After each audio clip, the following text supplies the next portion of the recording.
If you grow vegetables in raised beds or containers, the soil you choose makes an enormous difference. In this garden, one of the soil blends I rely most is something called Mel's Mix. My name is Donabel, and if you're new here, this is where we grow food and faith through the lens of an urban garden. Welcome to High Garden.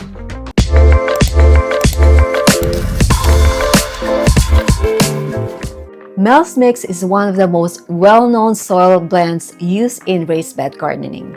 It was developed by Mel Bartholomew, the creator of Square Foot Gardening Method. Instead of relying on existing ground soil, this approach creates a balanced growing medium designed specifically for growing food. Square Foot Gardening was developed to help gardeners grow vegetables efficiently in smaller, more controlled spaces. Garden beds are divided into sections, and each section is planted intentionally and densely. For that system to work, the soil needed to be consistent, loose, and nutrient-rich. Traditional garden soil can be heavy and compacted and unpredictable. Some soil hold too much water and others dry out too quickly. And in raised beds or containers, these issues become even more noticeable. So what's in a Mel's Mix? Mel's Mix is made of 3 equal parts: 1/3 compost, 1/3 peat moss or coco coir, and 1/3 vermiculite. Each part serves a purpose. Compost provides nutrients, peat moss or coco coir helps retain moisture, vermiculite keeps the soil light and airy, and it holds moisture too. Together, they create a structure that supports steady plant growth. In this garden, Mel's Mix works especially well in containers and raised beds. It drains well, holds enough moisture, and stays loose over time. This makes it easier for plant roots to grow, especially for leafy greens, herbs, and root vegetables. In setups like this, where the soil stays light and well draining, watering becomes just as important. One method that works especially well with a mix like this is using oyas or self-watering systems. If you're curious how this works, I've already shared it in another video, so you can find it in the link below. Even though I don't strictly follow the Square Foot Gardening method, the soil mixture itself has been a real winner in this garden. In this garden, I use Mel's Mix primarily for containers and intensive planting.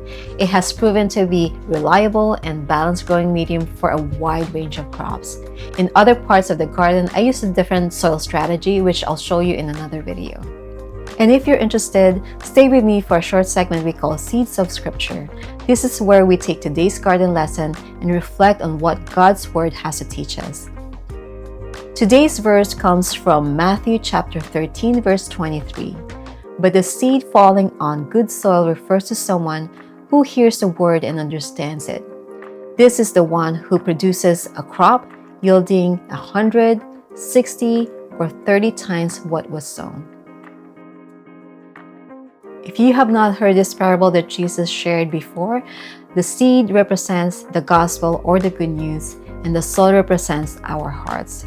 If you read a few verses before this, the scripture describes different soil conditions that are not suitable for the seeds to grow. And one of them is rocky soil. And oh boy, I did have a rocky heart for many, many years.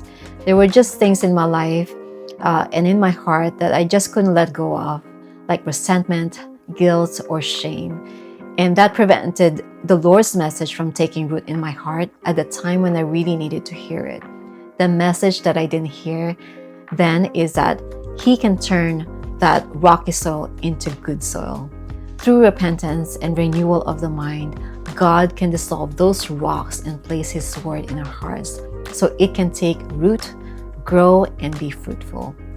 Sometimes we think that we have to do so much to receive the good news, but all we have to do is just receive it. The good news has already been given to us. So in short, you don't need Mel's Mix in the kingdom of God.